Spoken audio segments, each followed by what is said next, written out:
Please walk your step. It is very slippery and it's been raining all day. Yeah. Sweet.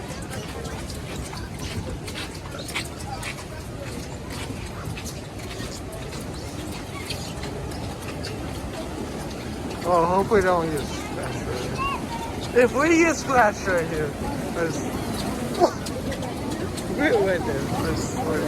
Oh no. Oh no. Yeah, watch out.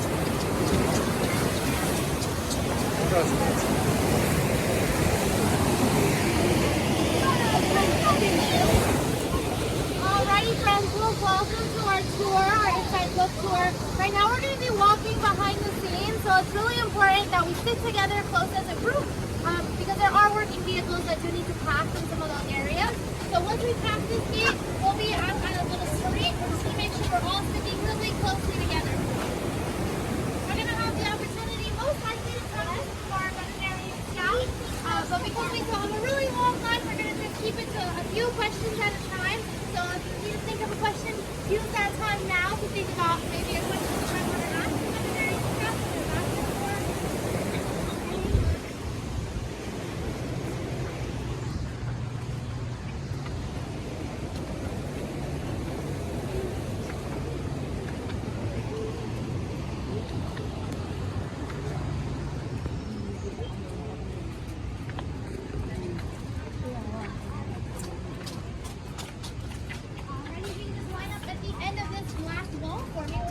Line up against the wall here. We're just going to keep the door open for you guys.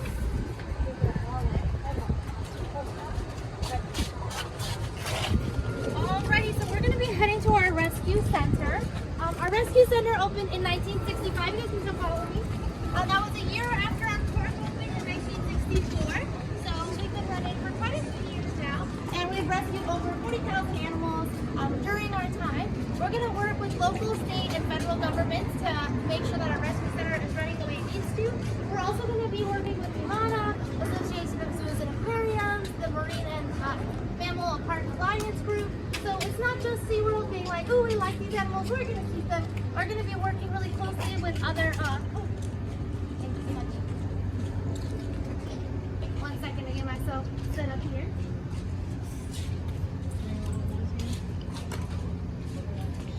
Perfect. We're going to be working really closely to make sure that we are not only rehabilitating animals to send them back out into the wild, but also so that we are making sure that they get good homes if they can't stay, or if they're not ready for the wild anymore, or they've been deemed unsafe to head back out into the wild. We can not only temporarily house animals here, rehabilitate them here, but also help other zoo facilities as well. So if they're having a hard time with a certain animal, or they need to run certain studies, or need certain medical attention, they can bring them here. So for example, for a while, the Oklahoma Zoo had us taking care of some of their sea lions as they were redoing their exhibit. So because of our vast park and because we have so much room for animals, our facility is top of the art. We offer a lot of different, not only medical services, but also again, just a lot more space to house animals as well. So typically when we rescue animals, it can come from anybody. So it can come from the police, it can come from people just on the beach, it can come from other zoo facilities. They'll let us know, hey, there's an animal that looks like it might have been stranded. Strandings happen all the time for various different reasons, whether it's diseases, whether it's the mom not being able to take care of the pup anymore, because it's mostly, we get a lot of sea lion pups here along the Southern California coast, or whether or not there's malnutrition, they're sick, they have an injury. There's a lot of different reasons that we might see strandings. Storms can separate moms from pups, things like that. First, we're going to be coming up along the fish house. The fish house is going to be part of one of the most important parts of SeaWorld, which is making sure all of our animals are getting fed.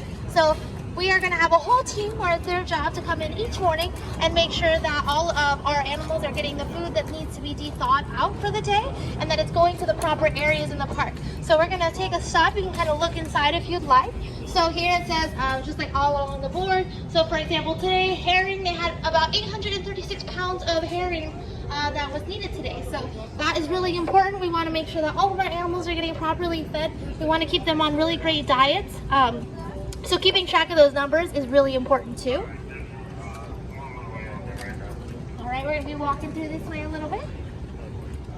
So we are responsible for Camp Pet Hamilton and down, so that's about 40 feet or 40 minutes up the road and farther down. But that doesn't mean that we can't house other animals or that we won't temporarily house other animals in the meantime or assist with other rescues if it's necessary.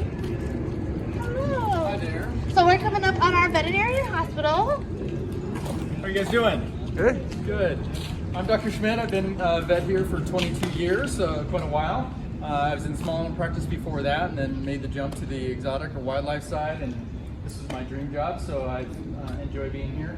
This is one of our treatment rooms that we bring our animals to, whether they're rescued or collection. In order to get some laboratory samples from animals, we have to either anesthetize or mobilize them, so this room is one of those that facilitates that. It has an anesthetic unit, monitoring device, bear hugger for keeping patients warm. We have some special blankets for keeping animals warm if they come here and they're being anesthetized for any reason. We can do x-rays, we can do endoscopy, we can do therapeutic,